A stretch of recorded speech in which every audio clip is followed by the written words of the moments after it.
Olá, olha nós de volta aqui. Estamos aqui novamente juntinhos para agora falar de uma data importante da história do nosso Brasil, tá? Não é muito bonita não, uma história triste, mas que é necessário a gente conhecer, né, esse momento que passou o nosso país, para que a gente também possa entender a atual situação do país hoje, né? Como o nosso país tem uma história antes de 2020, os outros anos que foram passados vão criando história, assim como o momento de hoje será história amanhã.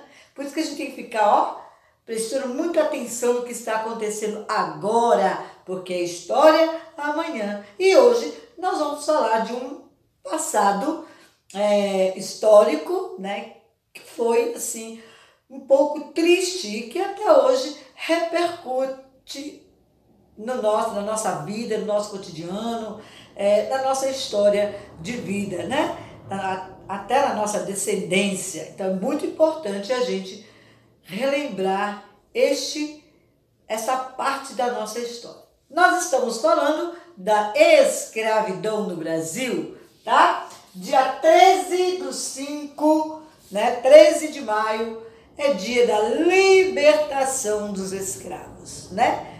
Libertação dos escravos. Mas antes disso, antes deles serem libertados, eles sofreram muito. Nós vamos ver aqui a história, acompanhar com a Pro. Vocês têm o dever aí, né? Atividade do dia 13/5, história, libertação dos escravos no Brasil. Então vejam bem, escravidão no Brasil, Brasil colônia e depois também o Brasil império, tá? Ele começou no século XVI, tá bom? Começou primeiro, os portugueses começaram escravizando a mão de obra indígena. Começou a escravizar os índios. Só que os índios não tinham, né, na verdade, eles não nasceram para ser escravizados. Eles eram livres, né? Eles eram os donos daquela terra, mas começaram a ser escravizados de uma forma do escambo, né? Claro, essa forma de escambo, é assim. Os índios não conheciam as coisas que o homem branco, que os portugueses, europeus lá traziam. Então, tudo eles se encantavam, né? Tudo eles se encantavam. Qualquer coisa se encantava. Então, eles começavam a trazer caneta, espelho, pente, olha que coisa, né? E os índios achavam aquela coisa mais maravilhosa do mundo. E para ganhar aquelas coisas, eles começaram a trabalhar para os portugueses. Então começou aí a primeira ideia de escravidão, que foi através dos índios. Só que o tempo passou e os índios começaram a não mais aceitar o que estava acontecendo, né? Eles não estavam ali para ser trabalhados de escravos. E eram capturados, e eram maltratados. E como o índio disse não, disse basta, e começaram a reagir contra isso, os portugueses tiveram uma ideia de trazer os africanos, os negros para o Brasil, tá? Lembrando que lá na África eles viam muito o sistema tribal, né? Eles viviam em tribos e muitas vezes uma tribo era rival da outra. Então entregava lá, prendia e entregava para os portugueses virem para o Brasil, tá? Então nós tivemos no século XVI a escravidão dos índios e logo após a renúncia dos índios, quando os índios desistiram, eles começaram a trazer os negros para o Brasil. E eles vinham de formas muito inadequadas, tá? Eles começaram aqui África, eles faziam o percurso de África a Brasil, tá? Vinham da África para o Brasil, em navios chamados navios negreiros ou tumbeiros. Por que tumbeiros? Vou explicar. No porão do navio tinha um banco comprido e os índios e os negros sentavam acorrentados, né, nesse banco, acorrentados, E eles tinham que remar o navio, gente.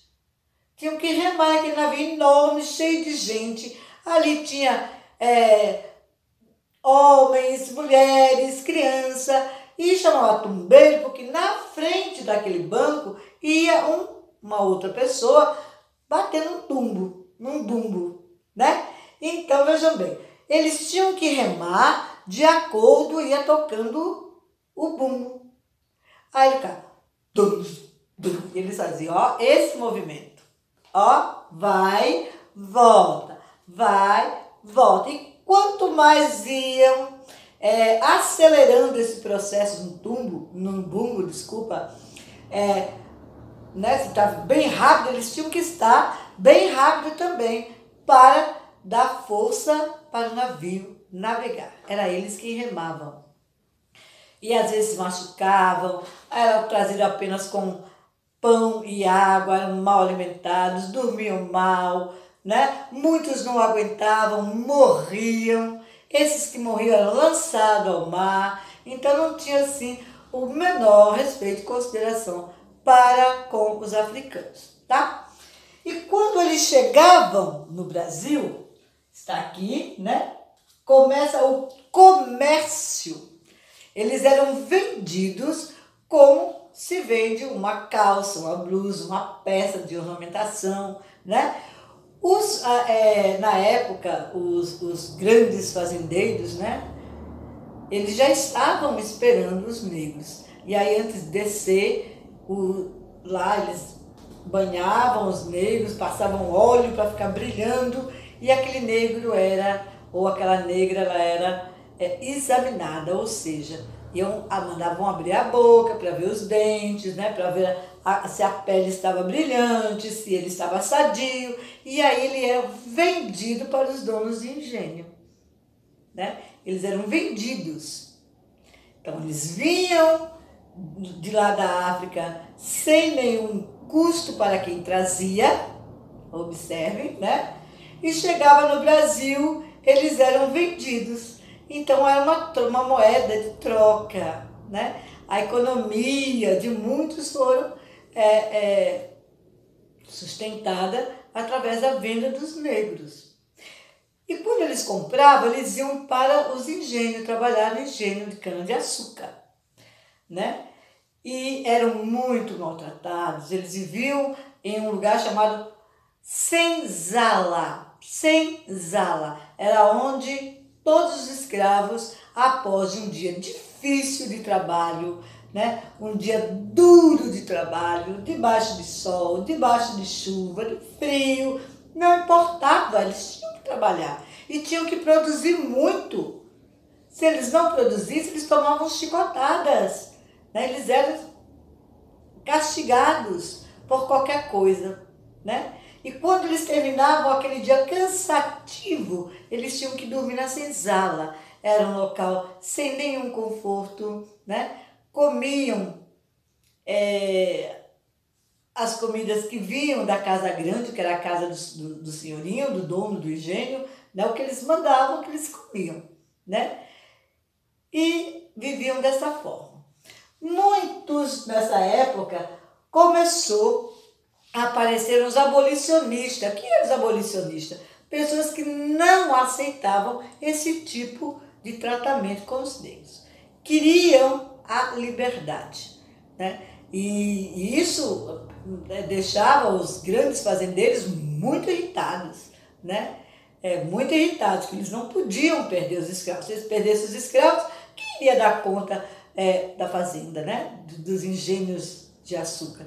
Cortar, moer, né? Fazer o melaço, tudo eram os negros que faziam, né? Tudo eram eles. Então, um povo muito sofrido, tá? E que merece todo o nosso respeito.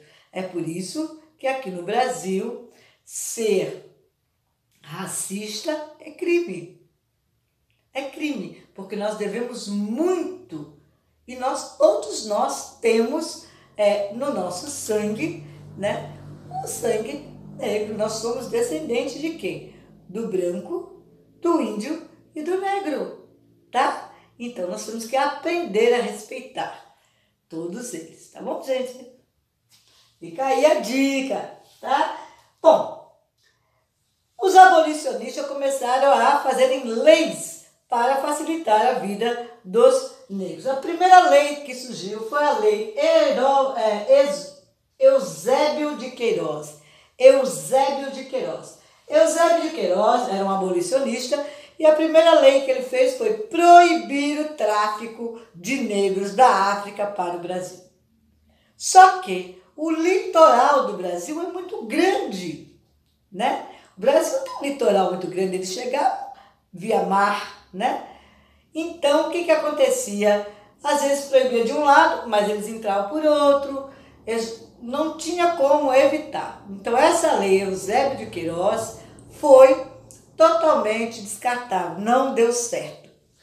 Veio então, em 1850, a lei do ventre livre, ou seja, todos os escravos que nasciam entre 1850 a 1871, eles eram livres. Mas pensa comigo, quando a mamãe dá luz ao seu filho, ela não pode deixar a criança ir embora, né? Ficava com ela ficava amamentando, né? E quando essa criança crescia, já tinha um vínculo muito grande de mãe e filho. Então, muitos não iam, muitos tinham que ficar com a mãe e continuava sendo escravo da mesma forma. Então, também não deu certo a lei do ventre livre, né? Depois veio, em 1885, a lei sexagenária. A lei sexagenária libertava os escravos que já tivessem 65 anos.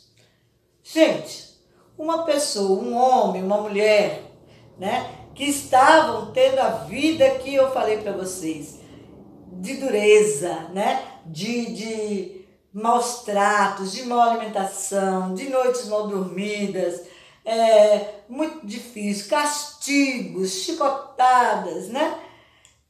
Como é que essa pessoa chega aos 65 anos? Pensa aí, não chega bem, já chega muito acabado, já chega fraco, já não suporta mais nada.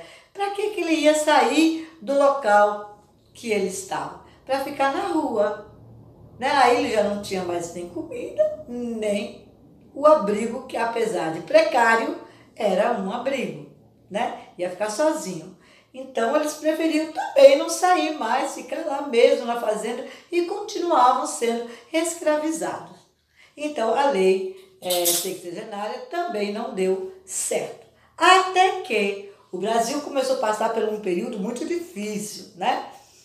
Começou a crise do café, guerras, revoluções, enfim. Começou a passar um período muito difícil lá no século XIX. Lembrando que o período da escravidão durou 300 anos. Já pensou, gente? Então, nós temos um país construído praticamente pelas mãos escravas. Nós temos aqui na Bahia o Pelourinho, que é um centro histórico onde vivia, né? Nós temos aí igrejas construídas pelos escravos, ruas construídas com pedras pelos escravos. Então, nós temos muita coisa histórica no Brasil que retrata muito bem esta época. Pelourinho, já diz, é o nome de um castigo, né, que eles davam, era uma peça, acho que eles amarravam o negro para apanhar, né, para bater, para chicotear, né? Então, Pelourinho já diz o nome de um dos castigos que eles sofreram. Então, foi muito sangue derramado nessa terra, sangue negro, tá? Até que, lá no século XIX, em 1888, a princesa Isabel, filha de Dom Pedro II, a princesa, né? Filha do imperador, então, né? O Brasil nessa época ele era monarquia, o sistema governamental, monarquia, e Dom Pedro II, filho de Dom Pedro I, aquele que foi deixado aqui no Brasil como príncipe regente com 5 anos de idade, lembra? Pois é. E a princesa Isabel aproveita a ausência do pai, que o pai foi resolver alguma coisa, e assina de uma vez por toda a lei que dava liberdade total aos escravos, tá? Essa lei chamou-se Lei Áurea, foi assinada no ano de 1888 pela princesa Isabel, dando assim, entre aspas, o fim, né, para a escravidão no Brasil. Mas depois a gente ainda vai entrar em discussão para ver se essa escravidão terminou mesmo. Será que nós não temos mais trabalhos escravos no Brasil, né? Nós vamos depois adentrarmos um pouquinho mais nesse assunto.